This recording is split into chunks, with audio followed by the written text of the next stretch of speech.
आज जो इथे वातावरण झालेलं आहे आणि कालपासून आपल्या सालेकसा नगरपंचायतचं वातावरण तापलेलं आहे आणि आज पुन्हा आम्ही आंदोलनाची भूमिका घेतलेली होती. पण तसंच आतापर्यंत आम्ही सगळे लोक इथे जमलेलो होतो.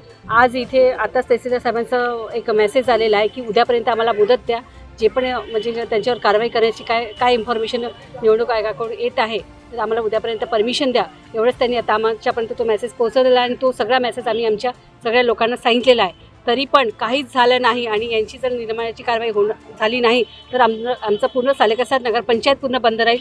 आजूबाजूचे गावं पण बंद करण्याच्या तयारीमध्ये सगळे लोक तयार आहेत की आम्हाला निर्णय पाहिजे, आम्हाला त्यांच्यावर निर्माणाची कारवाई पाहिजे, कारण की आमच्या मताच्या अधिकाराला त्यांनी डल्ला टाकलेला आहे. म्हणून ते आमचं नगरपंचायतच्या माध्यमातून संपूर्ण नगरपंचायत एक मोठ्या तीव्र आंदोलनाच्या भूमिकेमध्ये आहेत आणि तो आम्ही आंदोलन करू, एवढंच मी या प्रसंगी सांगू इच्छितो. आज आम्ही मोर्चा काढला आणि प्रतिवेदन दिलं आहे तहसीलदार साहेबांना.